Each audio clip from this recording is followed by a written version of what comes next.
Itong tinutukoy ni Kong Polong Duterte na kumakalat na skandal or picture ni Ngiwi na gumagamit di umano ng ipinagbabawal na droga. Is it the same picture? Pero video yung pinost ni Dean Chase right? Is it the same thing? Alam niyo mga tatkuya, yung kay Dean Chase na pasabog, minas report na bura millions na ang views nun At katakataka talaga kung bakit tahimik ang mainstream media, mga ate at kuya. Oo. Oho. Eto sandali. Puntahan natin yung Facebook page ni Dean Chase.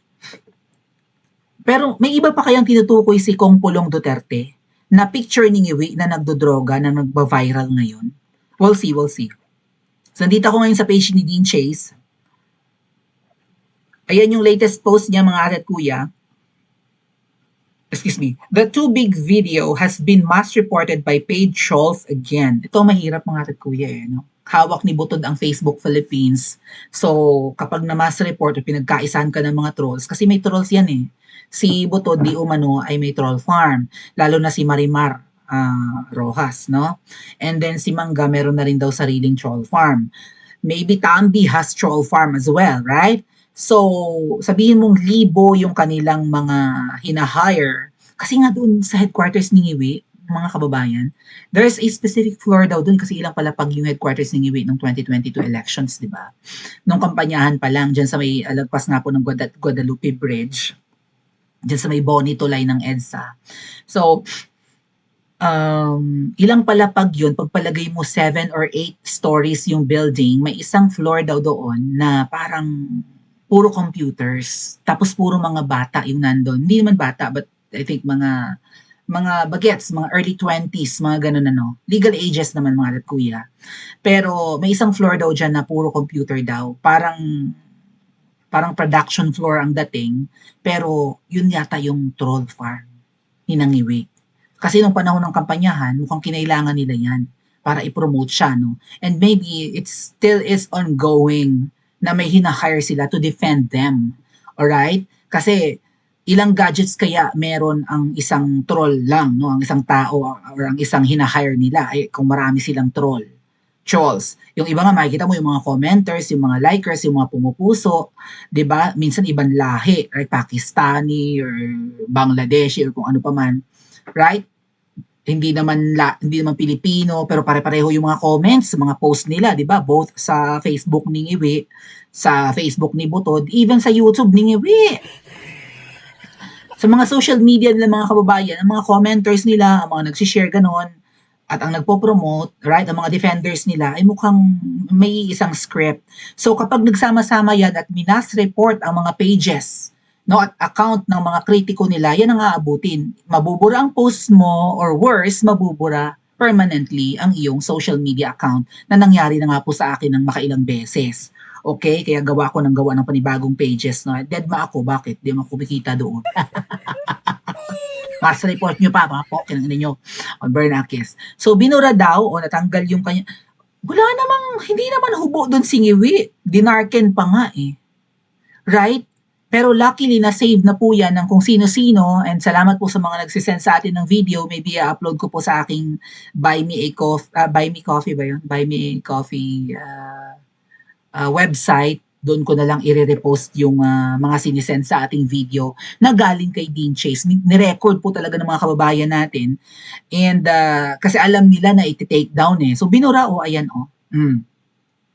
Sabi ni Dean Chase, minas report ulit daw ng paid trolls yung kanyang post na yon, yung too big video. Actually, wala pa nakikitang malaswa doon But we will never be silenced.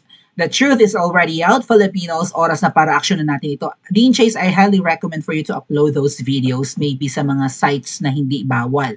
Just like X, hindi ba? Yung former Twitter. And then maybe post mo yan sa Pornhub. Sa mga sites na legal naman at pinababayaan, i-upload mo yan doon.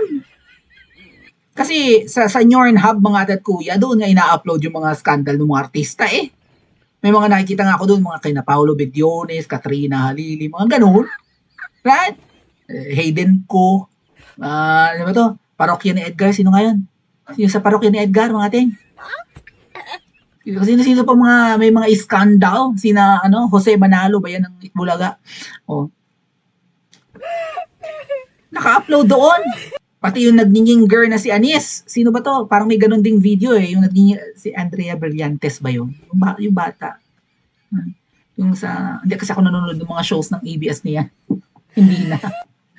Yung ano, yung basta. Iba ka palang kilay na dalaga na ngayon. Anyway, so binura.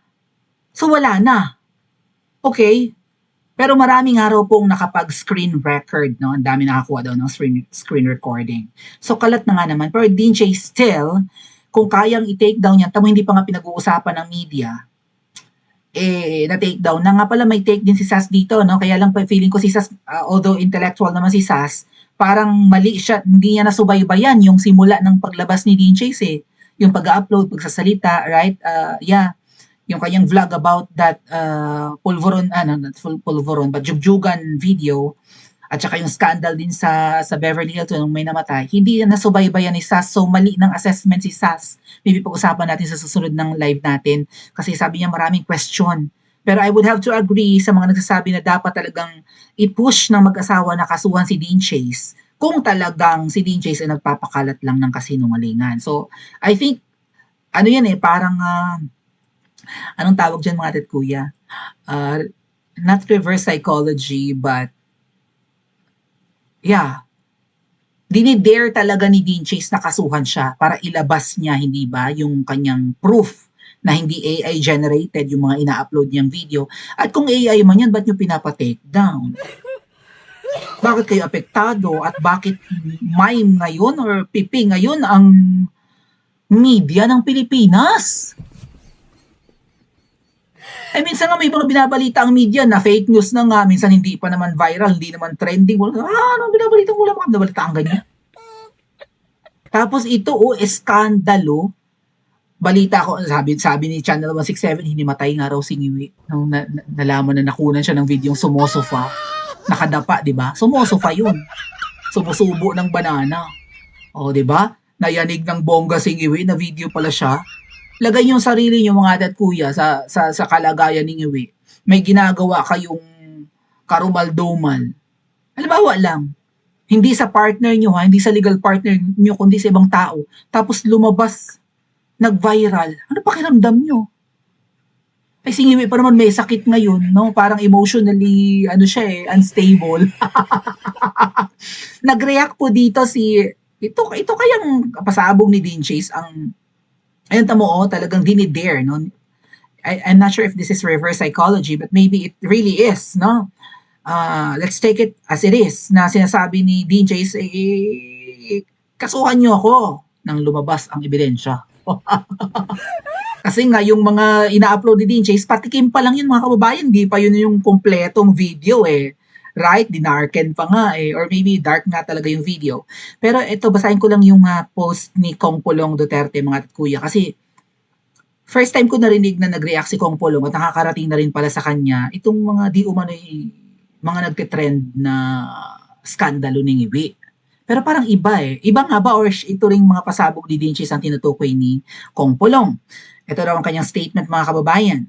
May kumakalat na naman ngayon na larawan na umano'y nagpapakita kay Bangag na gumagamit ng ipinagbabawal na droga. Kasi doon sa video ni Dean Chase, may mga nag-screenshot. Hindi nila i-share yung video ni Dean Chase, kundi ni-screenshot nila yung portion na kung saan parang humihit-hit sa bong, si Bong Bong. Kaya pala pinagtawanan ni King Charles Singiwi. What's his name again? Bong Bong? Parang what the heck? And how ironic was that, mga ate at kuya, na ang pinagtatawanan ni King Charles ng England na tao na ang pangalan ay Bong ay gumagamit rin talaga ng bong para humigop ng illegal na bagay. Ito yung mga ate at kuya, maybe search natin bong. Okay. Di ba ito yung hinihit-hit ni Ngiwi? Hanap tayo ng images. Yung parang pang sisya-sisya nga mga kababayan, ginagamit yun yung mga ganyan, di ba parang ganito yun, parang glass pipe or smoking pipe, mga, di ba parang ganyan yung dating? or maybe ginagamit talaga yan sa science, pero right, mga water pipe kineme, kung ano man yan, pero ginagamit ng iba yung bong na yan or glass pipe sa pag-hit-hit ng ipinagbabawal na kineme. Oh, tama? Anong sabi din eh? Bong, a bong, pangalan pa niya, tapos mukhang well, may picture siyang gumagamit nun eh. Also known as a water pipe, is a filtration device generally used for smoking cannabis. Pang Maria Juana, mga ati. Tobacco or other herbal substances, baka hindi lang herbal, baka prohibited pa, no? In the bong shown in the photos yung kanina, the smoke flows from the lower port on the left to the upper port on the right. Kuning. Thank you po, Vance Vlog, sa papahabol na pangkain sa birthday. Thank you po. Thank you so much. Okay. So, biro mo pangalan niya, bong, tapos may bong na ginagamit sa... What the heck? Ang malas natin, mga kababa, ang malas ng bansa natin, hindi tayo. Right? Punyeta, nabudol tayong lahat. So, ito kaya yung mga photos na anyway, may balita rin kasi dito sa ibang mga may mga pages sa social media nga na ibinabalita itong ang Iwi at Liza Malu ba? May kumakalat umanong masiselang video at litrato online. Gaano katotoo? So yun nasa background, I think si Ma'am Shia na covered naman ang dede, tapos si Iwi yung nakadapa doon, right, na sumusubo ng Hoten or kung ano man. So baka dyan nagre-react si Kong Polong, ano? Let's continue reading Kong Polong's comment, or reaction. Understandably, maraming Pilipino ang nababahala kasi may larawan na kumakalat si Ngiwi na gumagamit ng ipinagbabawal na droga. O sandali, nasa na yung mga photos natin yan? Na-screenshot ko naman yan, mga kababayan. Open na ako ng isa.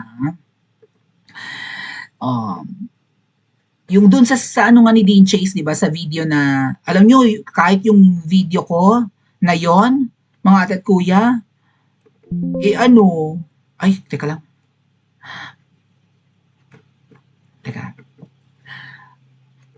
Kahit yung ating vlog about doon sa latest video ni Dean Chase na binura, hindi monetize. Pinarusahan ng YouTube. Sabi ko na hindi lang about copyright yun eh. Ito yung hinihitit ni Ngiwi, di ba? Maybe dito nagre-react si Kong Pulong, Yan, This looks like a bong to me, no? Na mukhang pinaghihititan ng kung ano man. So, yan yun. Baka dito nagre-react si Kong Pulong. What do you think, mga kababayan? Alright, hold on. How am I gonna drag it though? Alright. Yeah, right. Ayan, Maybe ito yung dito nagre-react si Kong Pulong, no, mga kababayan? He is making higop a bong looking like bong. A bong looking apparatus or whatever that is. Yan. Baka dito nagre-react si Kong Pulong. Okay, let's go back to Kong Pulong's statement. Understandably, maraming Pilipino ang nababahala. This raises serious questions that cannot simply be brushed aside. Dili ni angay i-dismiss dayon. Dito na tayo mahirapan sa translation, mga kababayan. Shout out sa mga Bisaya, diha nga nagkuglubot bala. Hindi ito bagay na i-dismiss kaagad. Parang ganoon siguro, no? Kung peke ang litrato, mas mabuti na i-subject ito sa independent, transparent, at forensic examination para mawala ang spekulasyon. Aron mahunong ang spekulasyon, sabi. Kung totoo, ang mamamayan adunay katungod makadungog sa kamatuoran. Ano ibig sabihin nun? Ang katauhan, ang mamamayang Pilipino or ang mga tao ay kailangang makarinig sa katotohanan, karapatan na makarinig ng katotohanan, kamatuoran Makadungog is makarinig, no? Hirap mag-translate ng ating kasi sa New York ako pinanganak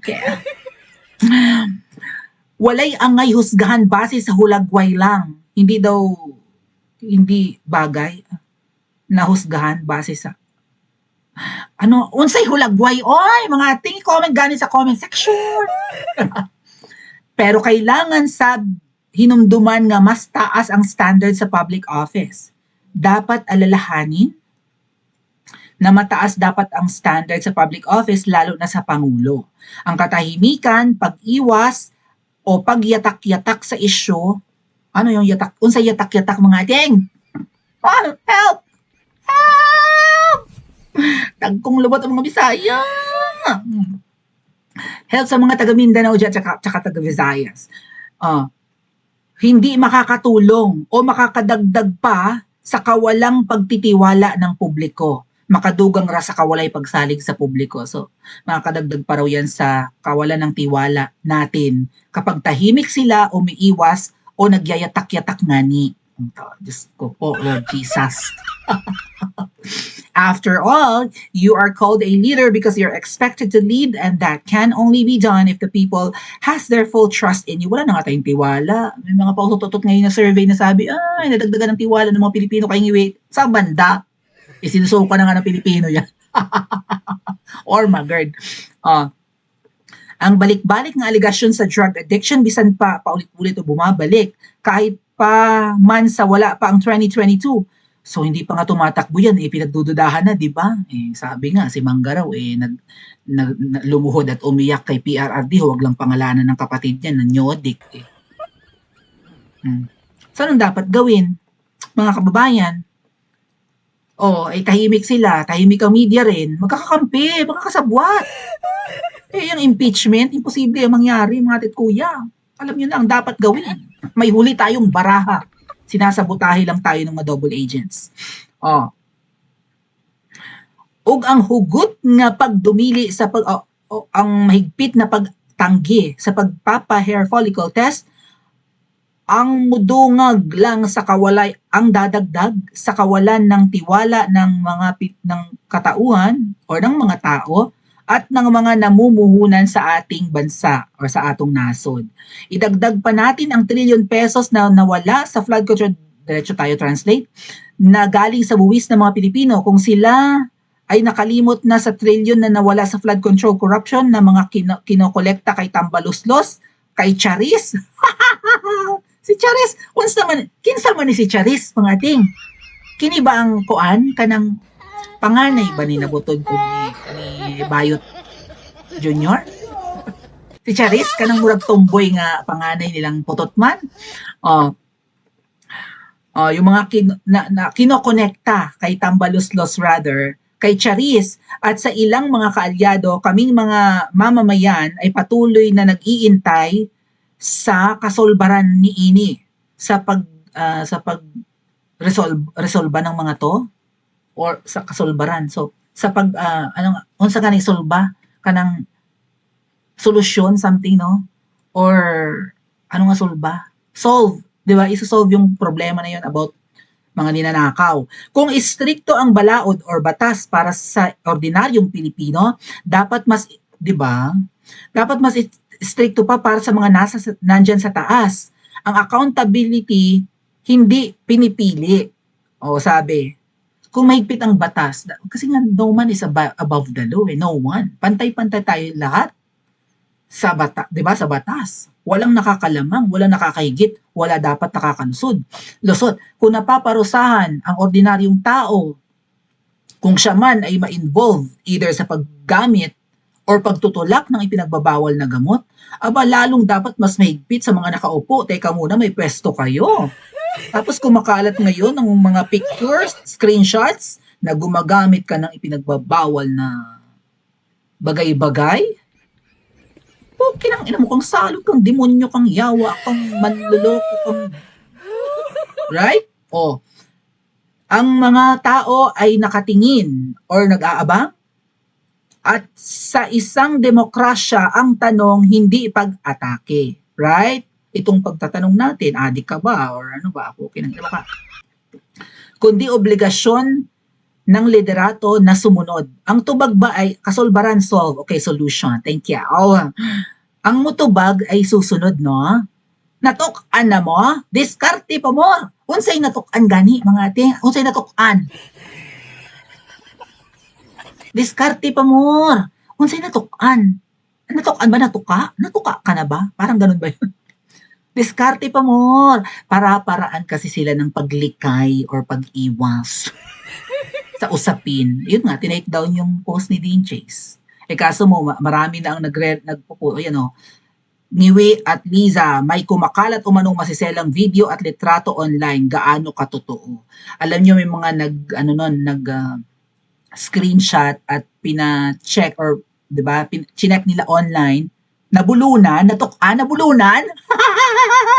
nabulunan sa pulburon. Ay, ginaka. Oh, mutubag sumagot, tama no? Daghang salamat sa mga Bisaya, diha nga party ka dato. Wala, tagay ko dabi Bulawan. Pangayo Bulawan bala mga dato diha. Oh, Bulawan talaga no, hinihingi. Ayan. So, meron daw nag-screenshot and even nga may mga nag-capture ng video ni Dean Chase. Tapos pina-check nila online kasi pwede namang i-check yan sa mga certain apps and websites kung AI made by AI, right? Or AI generated yung mga videos, even yung photos or screenshot nung pinost ni Dean Chase. And mga kababayan, walang traces of AI. It was a raw video na inayos lang, inadjust lang yung saturation, inadjust lang yung brightness or something, pero hindi talaga siya generated by AI. I'll show you an AI generation mga kababayan noong at ito yung 'di ba yung picture ni Ngiwe. Nag-generate ako ng AI nito. Ito 'di ba yung sumusuyop siya. O ayan. So let me just find the image that I actually generated out of that. Let's see kung makikita nyo yung kaibahan talaga kung AI or hindi. Let me find that photo though.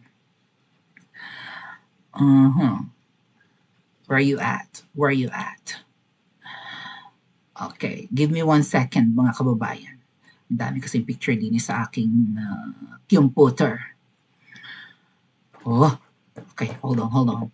Dami na Okay. Oh, okay, got it. Hold on. Dami kasi Okay, here we go.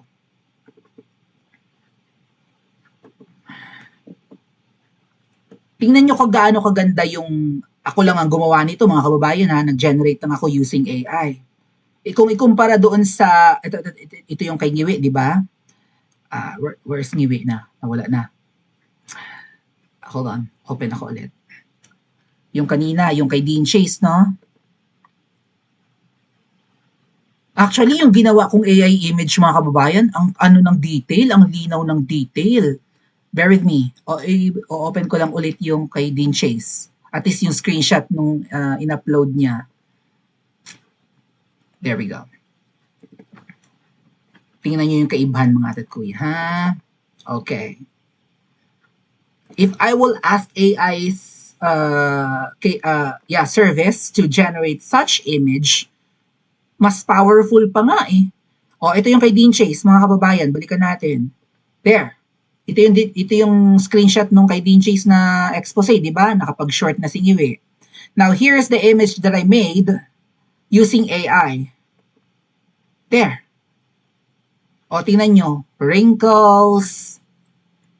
Ang linaw, di ba? Kumpara nyo sa galing kay Dean Chase.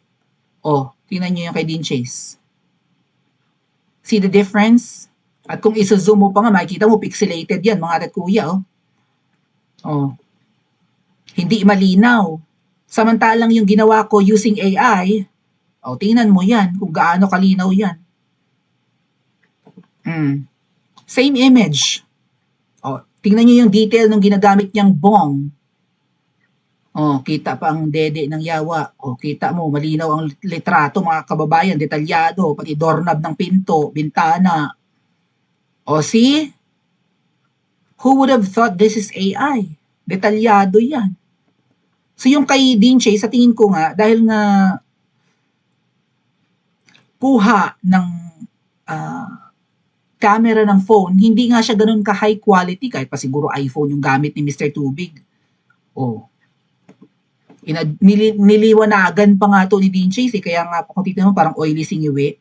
Parang dinagdagan niya yung brightness.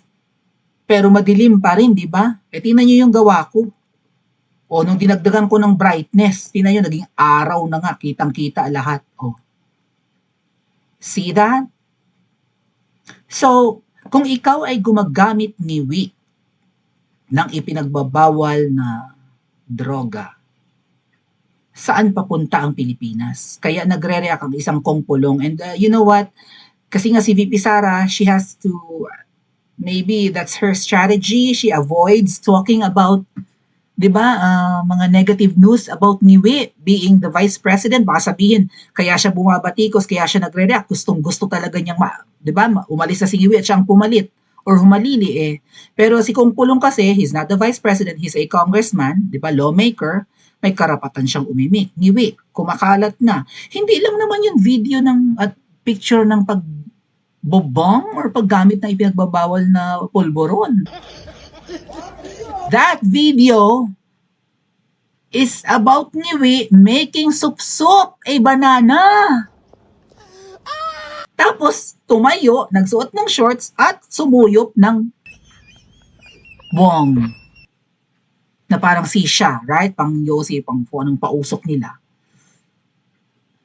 Ayaw mo magpa-hair follicle, tahimik ka sa expose ni Dean Chase, pina-take down nyo yung post niya, pinamass report ninyo, para hindi na ma-view ng iba. Dami nag-share, libo ang nag-share, mga millions nga ang views eh. Tapos ngayon si Dean Chase, di ba, hinahabol kasama si Mr. Tubig, pinapahunt sa US.